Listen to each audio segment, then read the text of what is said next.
A vaga de assalto terminou. Os Boches fogem.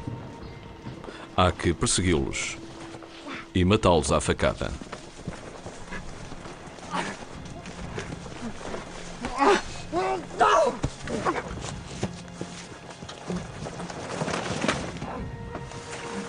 Pronto. O Boche está retalhado. O soldado não terá tempo para regozijos ou estados de alma. A sua pequena vitória é a vitória de um enfermo, de um moribundo. Ele alberga um assassino, um dos mais perigosos que a humanidade jamais conheceu. Um vírus.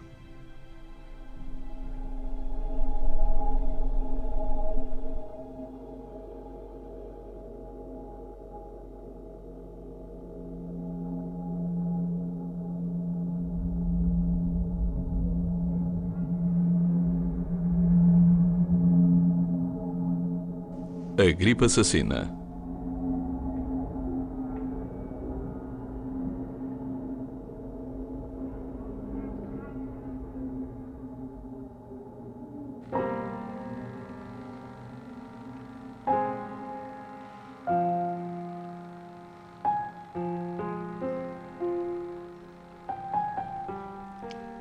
Um filme de família imutável. Há decénios que Louis e o seu filho François registram a paragem ante o monumento aos mortos. Um olhar sobre o nome do avô de François que ali figura, como o de 83 outros homens da vila que morreram durante a guerra de 14-18. A vila pagou o preço do sangue. E depois há a outra visita, também ela obrigatória. Aqui repousa Narcisse. Também era soldado e morreu em setembro de 1918. O outro avô de François, abatido pela gripe espanhola, como outros, talvez muitos outros habitantes. A vila também pagou o preço da doença. 21 de outubro de 1918. Recebi ontem a tua carta, minha querida. A epidemia continua a ganhar força, sobretudo nas cidades. É principalmente grave para os jovens, mas é melhor ter cuidado que brincar com essas coisas. Lembro-me de ouvir falar da gripe espanhola quando era criança. O meu avô morreu mesmo de gripe espanhola. Para mim, a gripe era uma constipação, uns dias de férias debaixo de um edredão.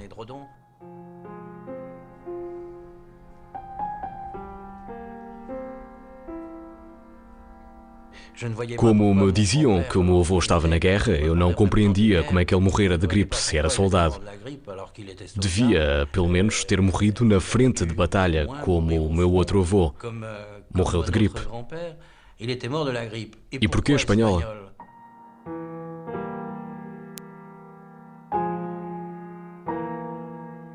Outra coisa que também era para mim um mistério era que, quando íamos ao seu túmulo, falavam-me do famoso caixão chumbado. O teu avô está ali, morreu de gripe espanhola e está num caixão chumbado. Não é apenas o cadáver de Narcisse que repousa num caixão chumbado, mas toda uma história com contornos de pesadelo.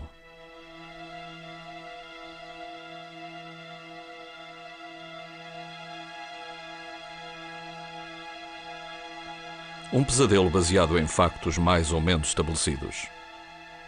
Em 1918, a humanidade é toda ela assolada pela gripe. Uma pandemia que, segundo as estimativas mais recentes, teria atingido todos os países e contagiado metade da população mundial. Praticamente 1.000 milhões de habitantes teriam sido afetados. Terão morrido 50 a 100 milhões de pessoas. 50 a 100 milhões de mortos.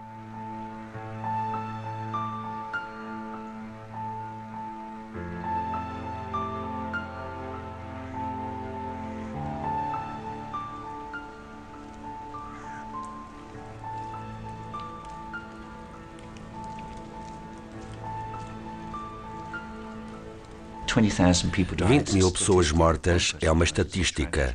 Se uma pessoa morre, já é uma tragédia. É assim que devemos ver as coisas quando falamos da gripe espanhola. Posso dar o exemplo de um casal de Flintshire, uma província isolada de Inglaterra. Quando se casaram em outubro de 1918, conheciam-se há 8 semanas e, de repente, a gripe espanhola espalhou-se por toda a comunidade. Eles são contagiados e o casal é desfeito. O homem recém-casado morre, deixando a mulher sozinha. Ela fica apenas com uma fotografia. Pôs essa fotografia ao lado da cama e, durante o resto da vida, essa fotografia do seu primeiro amor permaneceu ali. Peguem nesta história, multipliquem-na por 50 milhões e compreenderão os efeitos da gripe espanhola. Não contemplam, pois, o futuro, mas o esquecimento. O vazio a que eles e todas as outras vítimas foram condenados. Militares e civis dos países em guerra, populações de países não envolvidos, de todas as idades e classes sociais, perguntam às dezenas de milhões.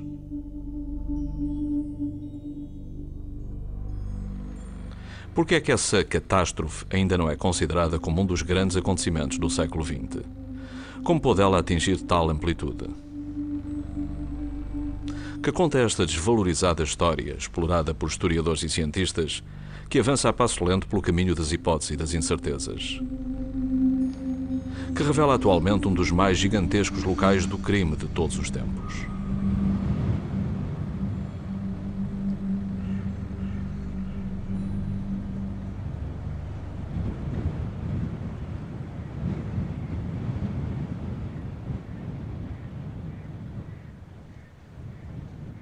Uma outra história é o fagócito de tudo.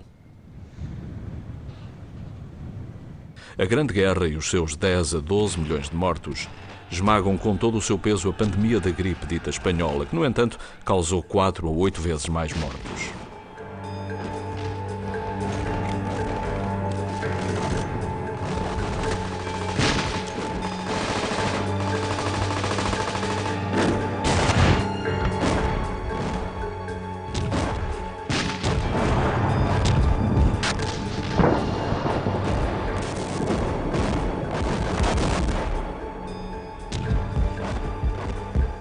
No que respeita a números sórdidos, as contas saem sempre a favor da guerra de 14-18. Ela produz o assassínio em massa. E ela obriga igualmente a ciência médica a acelerar o passo. Ela que desde há decénios faz frente ao adversário tradicional dos exércitos, a doença, as doenças. Doenças que pela primeira vez na história das guerras matam menos que os combates.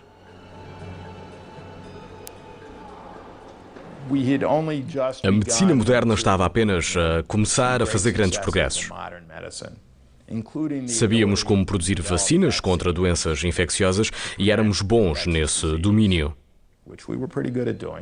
E também sabíamos produzir soros para tratar essas doenças. Conseguimos mitigá-las, ainda que houvesse alguns efeitos secundários.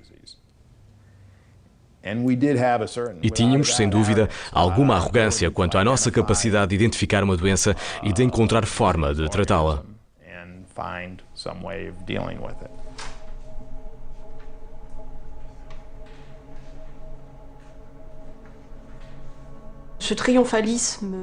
Esse triunfalismo médico estava muito presente durante a guerra e até mesmo de forma avassaladora.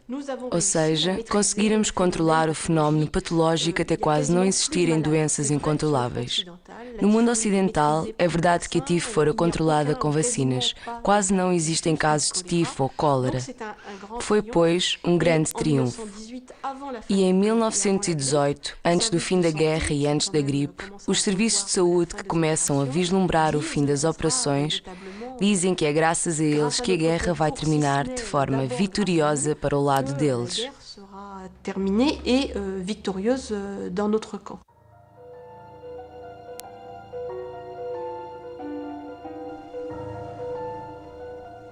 Desde o início do conflito, os serviços médicos dos países em guerra assumem um estado de sítio permanente, elaborando relatório atrás de relatório.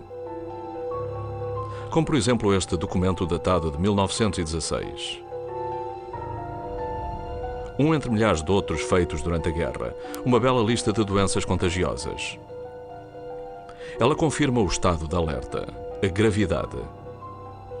A sua discriminação parece, sem dúvida, terrivelmente desnecessária. Já é bastante esclarecedora. Uma bela lista de doenças onde ainda assim falta uma, a gripe. Mas por que havia ela ser digna de interesse? É apenas gripe. Demasiadamente sazonal.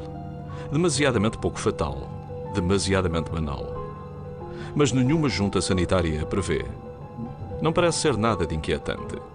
Entre outros potenciais focos epidémicos, destacam-se vários tipos de infecções broncopulmonares que aparecem também descritas em alguns relatórios de várias regiões militares. Este data de 1916, mas neste já se fala de gripe. Informações particulares. De 10 a 20 de março. A gripe que alastrou em Hagen em janeiro e fevereiro, provocando mortes por complicações pulmonares, está em plena desaceleração. Assinalamos apenas um caso grave que resultou em morte.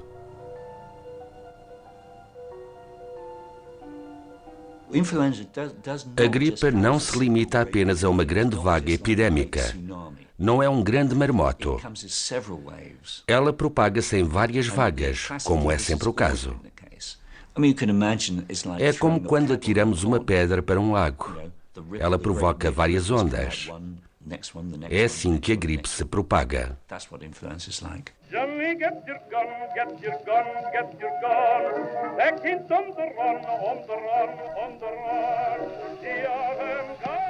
Abril de 1917. Os Estados Unidos entram em guerra.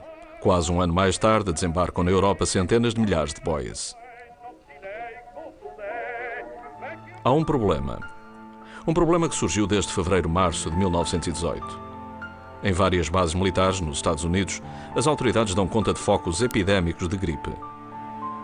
Focos que se propagam, atingem guarnição após guarnição e tomam as cidades.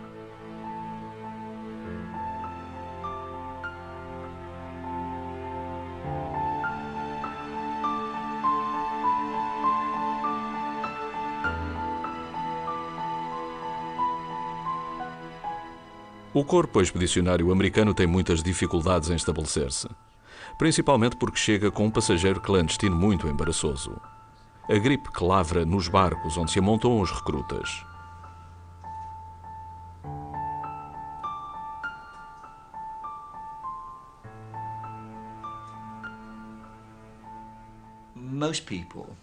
Tal como atualmente, em 1918, a maior parte das pessoas é contagiada com a gripe de duas formas: aproximando-se de alguém afetado e inspirando a sua respiração ou tosse, ficando assim infectado. Ou quando um portador do vírus tosse sobre uma determinada superfície e uma outra pessoa passa por lá. Às vezes, algumas horas mais tarde, toca nessa superfície e leva a mão à boca.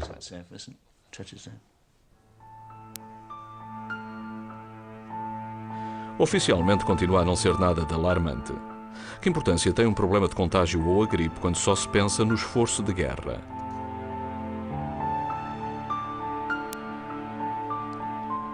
Há vitória sem delongas. Ainda são necessários alguns meses antes que os Estados Unidos possam influenciar o curso da guerra.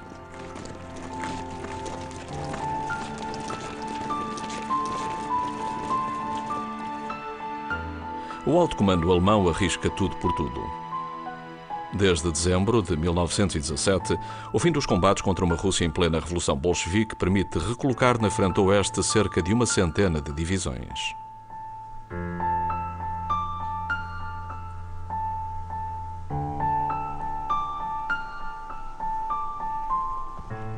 Há que vencer a guerra a qualquer custo. Acreditar que o Império ainda pode vencer a guerra. Tentar destruir de forma definitiva os franco-britânicos e os seus aliados. Na primavera de 1918 preparam-se gigantescas ofensivas. Um novo beligerante faz a sua entrada no inferno.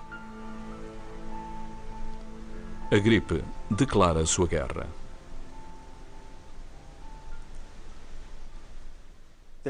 Propagou-se uma epidemia nos princípios do ano de 1918, entre março e abril.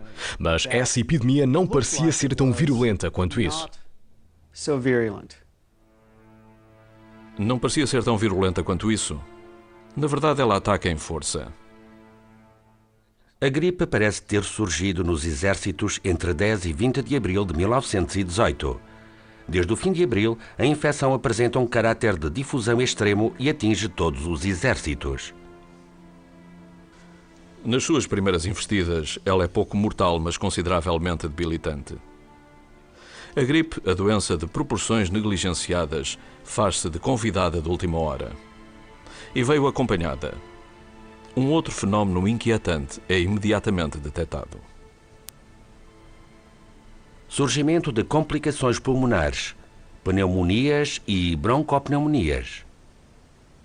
Desenvolvimento de complicações broncopulmonares.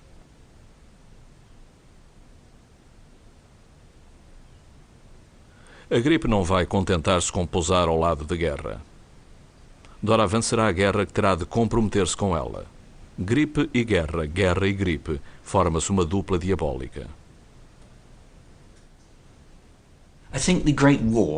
Penso que a Grande Guerra contribuiu para que a gripe emergisse. Os dois acontecimentos estão entrelaçados como dois bailarinos que dependem um do outro para se moverem. São duas coisas que realmente dançavam juntas. Primavera de 1918. Ofensiva após ofensiva, o exército alemão avança. Franceses e britânicos recuam tentando contra-atacar como podem. As baixas são terríveis em ambos os lados. Mês após mês, a guerra faz a sua colheita. Mês após mês, a gripe faz a sua colheita. Em junho, julho, atinge severamente o exército francês e verga as tropas americanas e as forças britânicas. Na retaguarda e na frente de batalha, centenas de soldados estão doentes.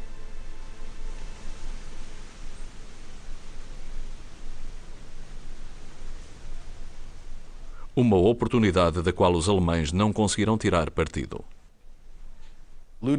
Ludendorff, o general responsável do exército alemão, culpou a gripe pelo fracasso da sua última ofensiva, que, segundo ele, levaria o seu país à vitória. Segundo Ludendorff, a gripe influenciou o curso da guerra. Pessoalmente, tenho as minhas dúvidas. Primeiro, porque houve muitas ofensivas alemãs durante esse período. Será que aquela poderia ter sido decisiva? Fica a pergunta. E depois, porque as tropas inglesas, francesas e americanas também foram afetadas pela gripe. No entanto, o que o comandante-chefe do exército alemão diz é crucial. Ele menciona Leyes. Acusa a gripe de já não ser uma doença anódina, mas uma protagonista que influencia o desenrolar das operações. E aos factos. Tal como os outros exércitos, o exército imperial é atingido a partir de março-abril de 1918. Em julho é literalmente devastado pela gripe. Centenas de milhares de homens terão ficado incapacitados para combater e sido evacuados. Do lado alemão acabaram-se as ofensivas exageradas. E surgem todos os aquartelamentos uma constatação: nasceu um novo inimigo. Um micro-organismo imprevisível, invisível e implacável que tem atualmente um nome científico. H1N1. O vírus da gripe espanhola é semelhante a qualquer outro vírus da gripe. É parecido com este modelo. A parte interior é muito importante, pois é lá que se encontra a informação genética do vírus. Baseia-se no mesmo princípio do genoma humano, mas em menor escala, claro. As proteínas importantes encontram-se aqui. Esta é a H1 e esta é a N1. E é esta proteína que tem o papel mais importante. Quando as pessoas eram infectadas por este vírus, em 1918, a primeira coisa que acontecia era que ele usava esta proteína para entrar no organismo pela via respiratória. E através dela agarrava-se depois a uma célula da garganta ou do interior do nariz. A partir desse momento, nada era visível durante cerca de 12 horas. Tudo acontecia no interior do corpo. all kinds of things were happening. Because the virus would penetrate the cell. O vírus que penetrara numa das células inseria a sua informação genética no genoma dessa célula.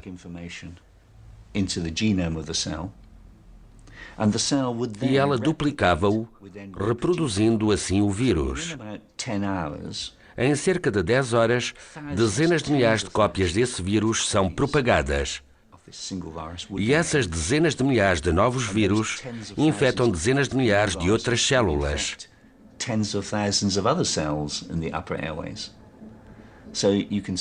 É como uma reação em cadeia. Ao fim de 24 horas, milhões de vírus ocupavam já essa parte do corpo.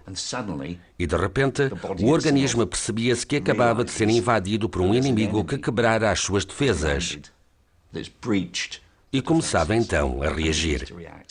E é nessa altura que começam a manifestar-se os primeiros sintomas clínicos: dor de cabeça, febre, dores no peito e dificuldades respiratórias. Mas em 1918 a gripe é ainda uma desconhecida. O termo vírus raramente é empregado. Os meios científicos não permitem saber qual a sua composição e como age. Não existe qualquer vacina.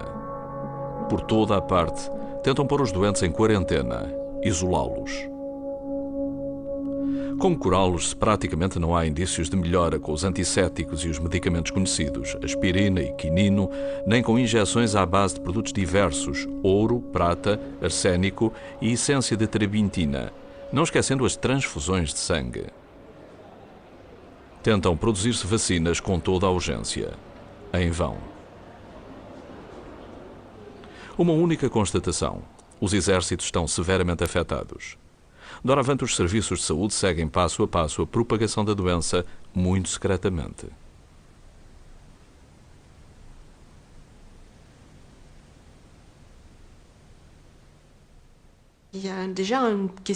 Há já uma situação de circulação de informações submetida a sistemas de restrição devido à guerra, à censura mais especificamente. Dado que as informações sanitárias são consideradas muito sensíveis, é proibida a difusão na imprensa de tudo o que diz respeito às epidemias. É por isso que as autoridades comunitárias comunicam frequentemente por código e utilizam para o efeito a terminologia em vigor no Exército, que é de dominar cada patologia por um número.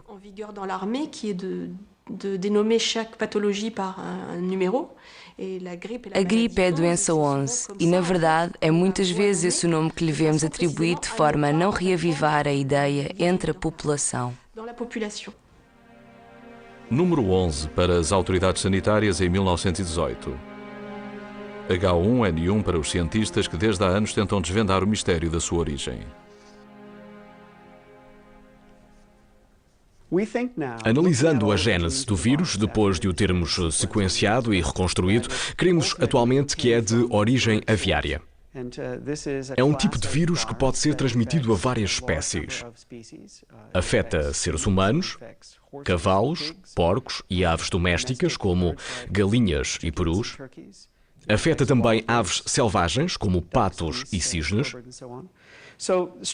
Mas a sua especificidade permite-lhe adaptar-se ao ser humano, apesar do seu caráter aviário.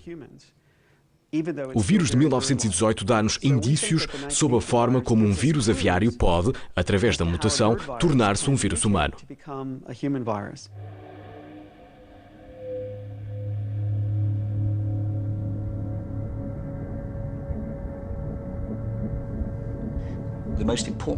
Para além da natureza do vírus, que atualmente conhecemos um pouco melhor, a questão mais importante é: de onde vem ele?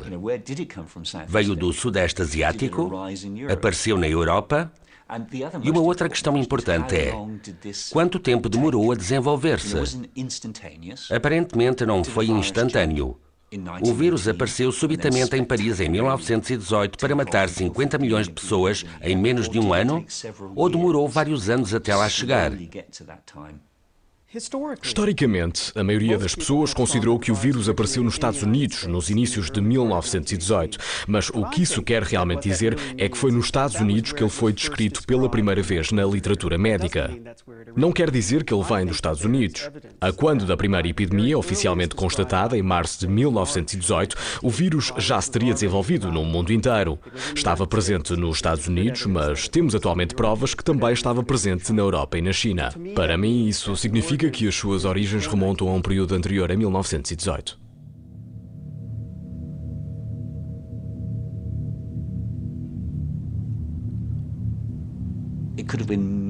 Poderá ter sido em muitos lugares. Por isso procuramos um lugar que acolhesse aves migratórias e também aves domésticas, como patos, cisnes ou galinhas. E procuramos também um lugar com muitas pessoas jovens. As provas permitem afirmar que todos esses fatores estavam reunidos na frente oeste, em França, onde o corpo militar britânico estava destacado, de facto, já em 1916.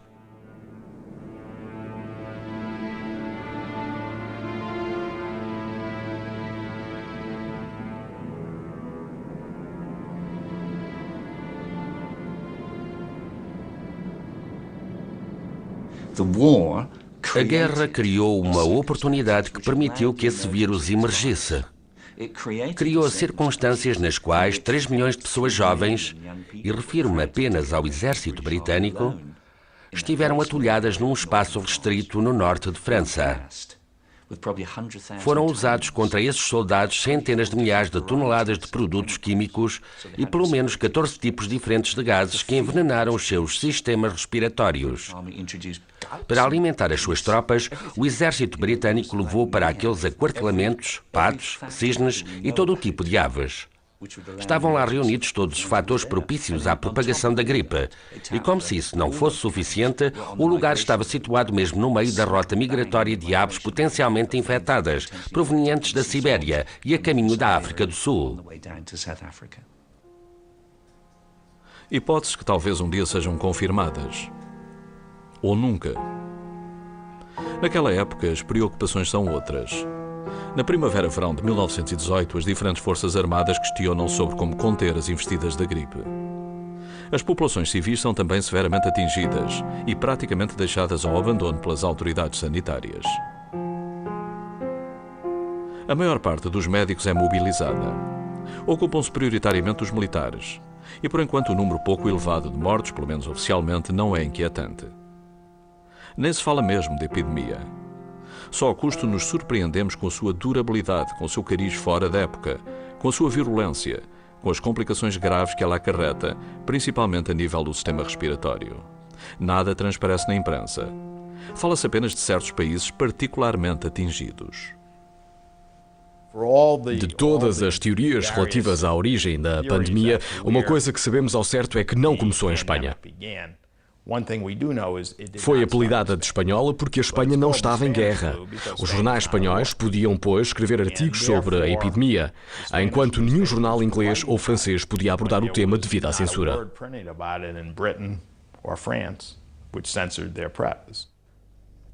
Gripe espanhola.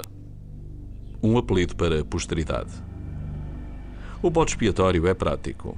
Já responsáveis por um aterrador massacre, os países em guerra tentam atribuir a responsabilidade da epidemia a um outro país que ainda por cima é neutro e que alerta o mundo para um verdadeiro flagelo já na primavera, como testemunha este documento. Madrid, 30 de maio de 1918. Do embaixador de França em Espanha para o Sr. Ministro dos Negócios Estrangeiros. Apesar de os jornais terem já falado abundantemente da epidemia que lavra atualmente em Espanha, creio ser útil vir por este meio dar a Vossa Excelência algumas indicações sobre essa doença. A epidemia propagou-se com uma rapidez extraordinária. Parece ter feito a sua aparição em Madrid há cerca de uma semana. 3 dias depois, 70% da população fora atingida. De Madrid, alastrou à província, às grandes cidades e, posteriormente, às zonas rurais, em proporções análogas. É notável que a epidemia tenha tido tal violência numa época do ano em que o bom tempo e a pureza do ar não são favoráveis a doenças. No inverno ou numa época propícia às constipações, a devastação teria sido, sem qualquer dúvida, muito maior. O senhor embaixador de França não podia imaginar até que ponto o seu relato era premonitório. No verão de 1918, já toda a Europa tinha gripe. O vírus continua a labutar na senda de uma guerra interminável e continua a lastrar-se por todo o mundo. Sob um silêncio quase geral, quase nenhum lugar é poupado.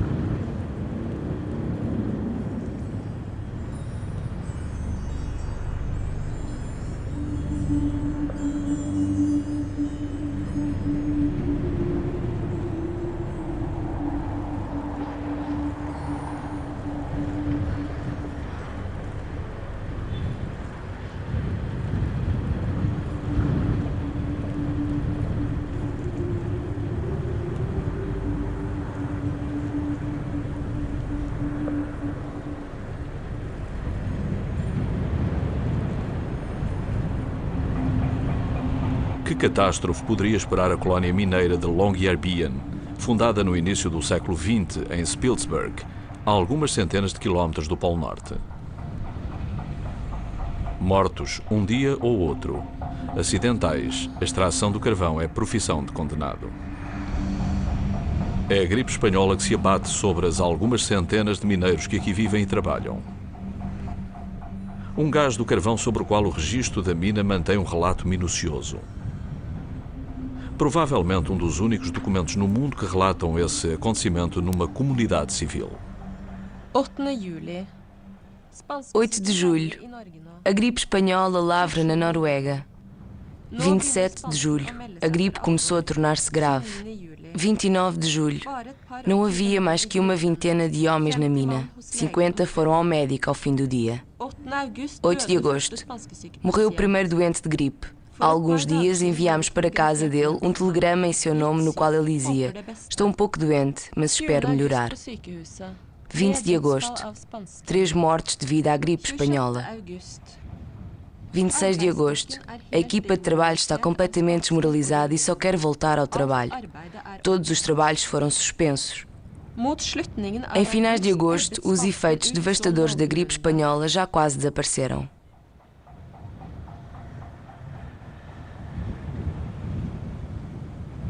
Uma acalmia de algumas semanas até à chegada do último barco do ano no dia 24 de setembro.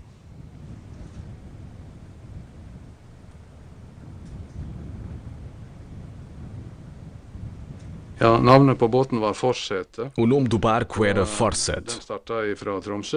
Quando zarpou de Tromsø, toda a gente a bordo estava de boa saúde. Depois, a gripe espanhola surgiu durante a travessia e quando chegaram, muitas pessoas estavam doentes. Os que foram levados para o hospital morreram na primeira semana de outubro de 1918, entre o dia 1 e o dia 7 de outubro. E o barco zarpou de volta a Tromsø no dia 5 de outubro. Zarparam sem levar as pessoas mortas.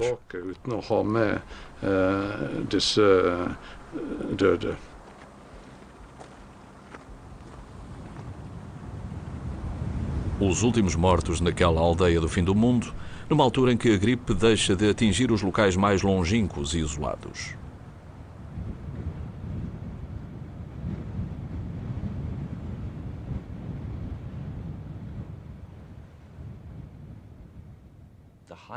Foi nas regiões do extremo norte que houve uma taxa de mortalidade mais elevada.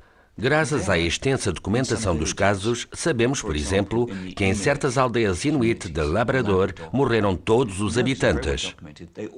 A taxa de mortalidade foi de 99%.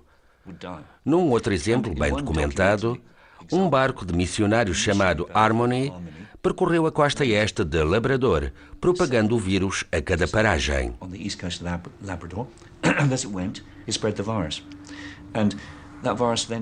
O problema era que, com a morte dos jovens, deixava de haver pessoas capazes de se ocuparem da comunidade.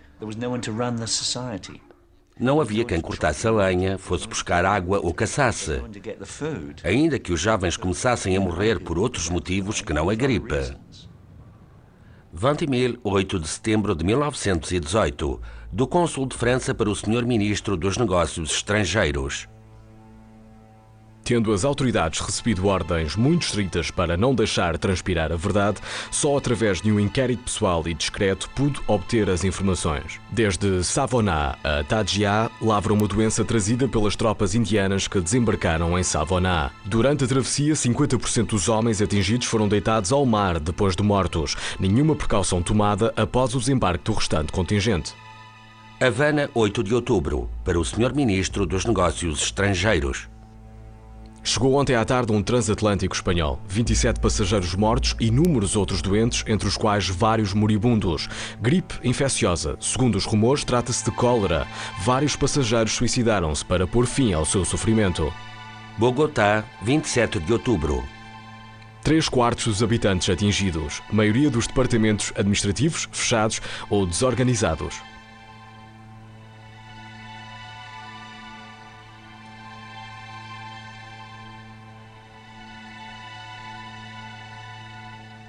Setembro, outubro e novembro de 1918. Uma onda de destruição abate-se sobre o mundo enquanto a porcaria da guerra continua a lavrar. Os beligerantes parecem pugilistas exaustos que continuam a desferir golpes. Continuam as movimentações massivas de tropas, os desalojamentos populacionais, as condições de higiene deploráveis, os racionamentos, a má nutrição e o estado de exaustão geral, tanto físico como mental, das populações militares e civis.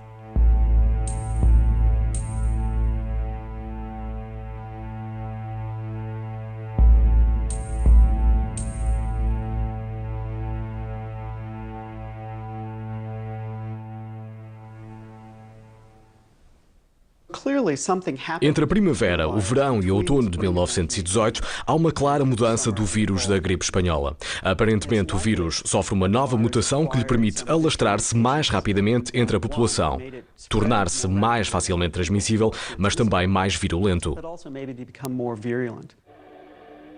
Um vírus é um micro-organismo vivo. Para perpetuar-se, reproduz-se, o que origina modificações no seu património genético. Com as mutações que leva a cabo, vai perdendo ou ganhando potencial de contágio e virulência. No outono de 1918, ele passa do patamar de assassino para o patamar de assassino em massa. Podíamos estar a tomar um café e uma hora depois querermos ir deitar-nos na cama.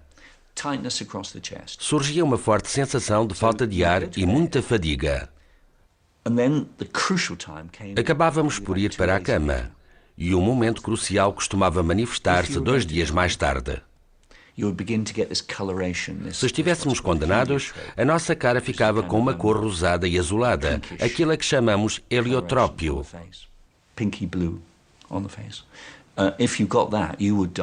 Naquela época, enfermeiros ou médicos que examinassem um grupo de doentes, civis e militares, numa enfermaria de hospital, detinham-se diante de alguns deles e afirmavam só de olhar para a cara deles: aqueles com cianose heliotrópica vão morrer.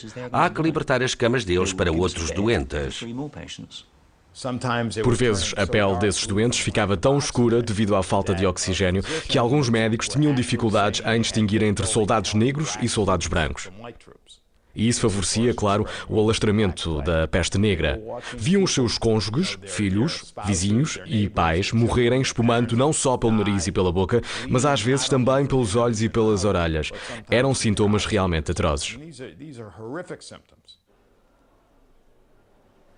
Os serviços de saúde multiplicavam relatórios, números de doentes, números de mortos.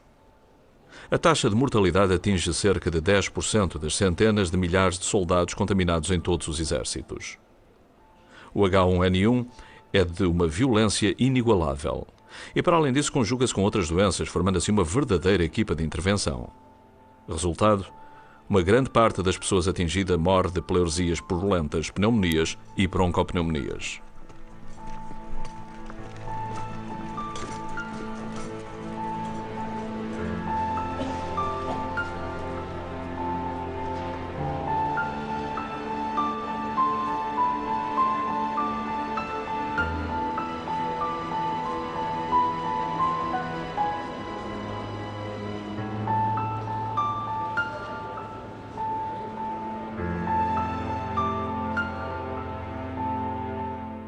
Uma das particularidades da gripe de 1918 está relacionada com as suas vítimas. As pessoas mais suscetíveis de morrer eram jovens adultos que tinham entre 15 e 35, 40 anos.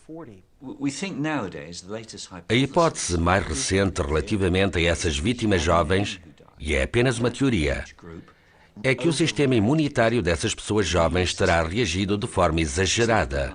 É como uma carga de cavalaria. A cavalaria recebe ordem para atacar e precipita-se sobre o inimigo. Se lhe ordenarmos que pare, já não consegue obedecer. É demasiado tarde. Atualmente consideramos que algumas vítimas morreram devido a uma reação excessiva do seu próprio sistema imunitário. Essa reação excessiva caracterizava-se por pulmões cheios de fluidos, enquanto o sistema imunitário tentava combater a doença. E os pulmões, claro, já não podiam cumprir a sua função. Muito rapidamente, a vítima debilitada já não podia respirar corretamente e as funções vitais começavam a sucumbir. Outro fenómeno, outras complicações. Esta gripe de uma violência inigualável parece afetar o sistema nervoso, debilitando-o ou incapacitando-o consideravelmente. Sabemos atualmente que a gripe pode provocar problemas neurológicos. Em 1918, o corpo médico registra em França, na Grã-Bretanha e nos Estados Unidos vagas de suicídios, depressões nervosas, crise de delírio e histeria e comportamentos violentos ou apáticos.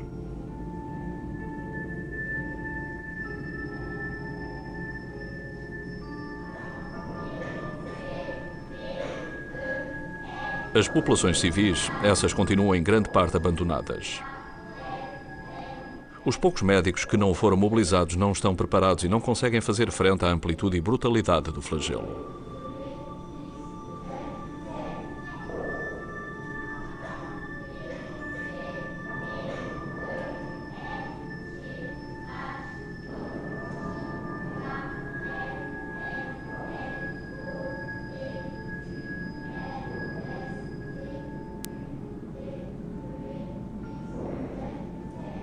Entre milhões de anónimos, a gripe ceifa também o seu lote de personalidades. Na Áustria, o pintor Egon Schiele, que morre 3 dias depois da sua mulher Edith, grávida de 6 meses. Em França, os escritores e poetas Edmond Rostand e Willem Apollinaris de Kostrovitsky, conhecido como Guillaume Apollinaire.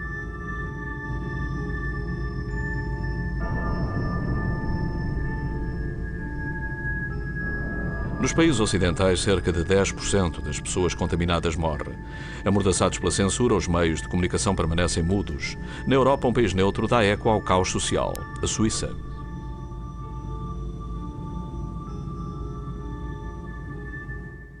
O horror era cotidiano em todos os aspectos da vida.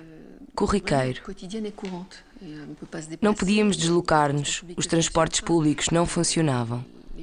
Os postos de telégrafo estavam fechados, os telefones funcionavam mal.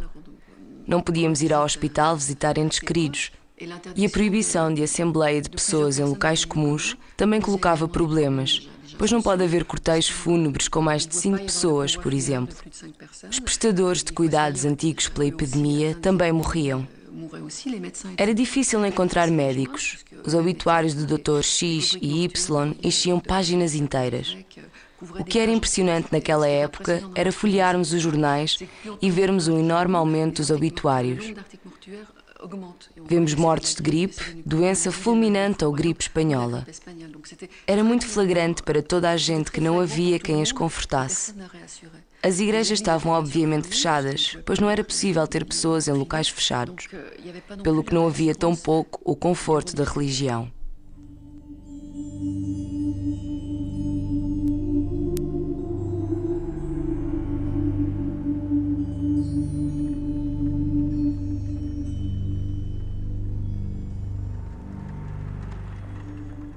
Não era uma questão de quem é o inimigo. O inimigo podia estar em qualquer lugar. O inimigo podia ser o vizinho. É uma guerra talvez psicológica em certos aspectos, o que é muito mais duro, pois o exército inimigo é invisível. A partir do mês de outubro, o terror exibe uma nova máscara. Universal. O rosto do medo. O medo de respirar.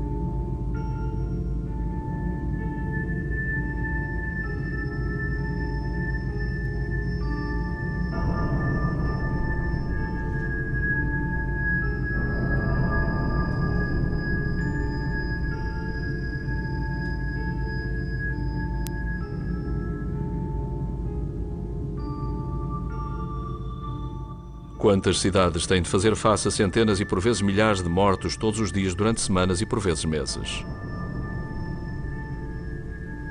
Os corpos são apinhados em morgues provisórias. São despejados em valas comuns. Uma outra forma de guerra das trincheiras.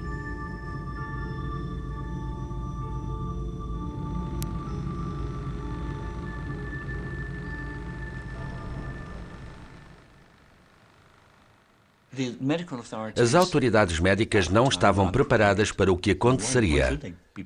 E por que haviam de estar? Não podiam prever tal pandemia. Foram surpreendidas por um acontecimento imprevisível. Todos fizeram o seu melhor, mas não foi suficiente.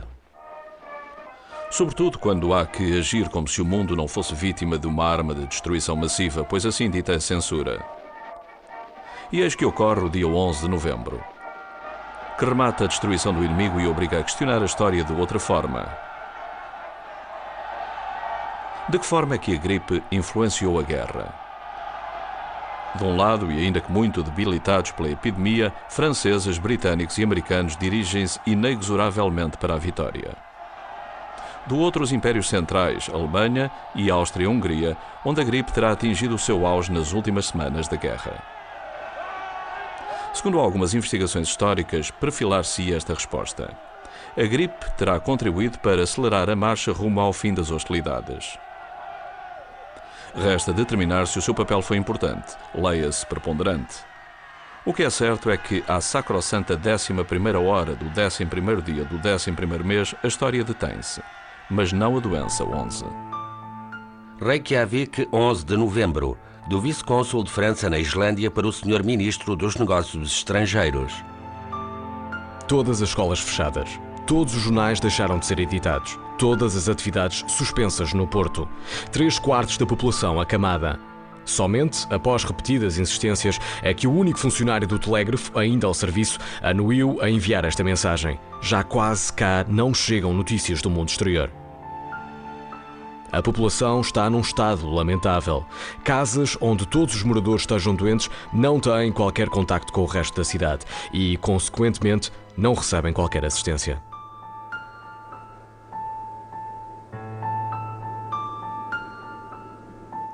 1918 chega ao fim. Não há armistício para a gripe que continua a assolar o mundo. Durante a guerra, a censura mascarava a doença. Após a guerra, dissimula-a. Em 1919, a pandemia já provocara dezenas de milhões de mortes.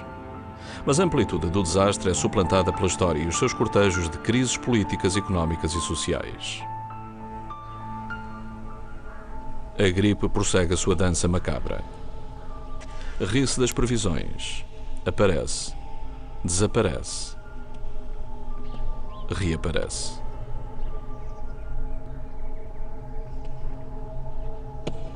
– 1920 marcará o fim da pandemia de gripe espanhola.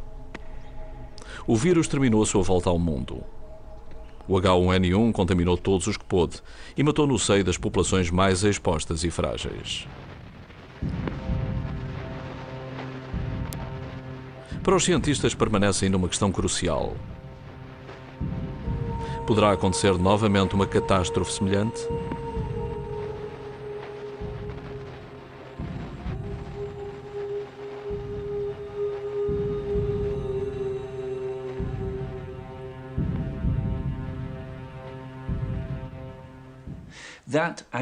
Aquela pandemia é a mais importante que a humanidade jamais conheceu. Mais devastadora que a peste bubónica. Muitíssimo mais. Muito mais grave que varíola. Foi colossal. E continuamos a ser vulneráveis a uma nova epidemia no século XXI. Somos vulneráveis porque dizemos a nós próprios que nada vai acontecer-nos. Nada de preocupações. Façam figas que tudo correrá bem. É isso que devemos evitar. É muito fácil cair nessa armadilha.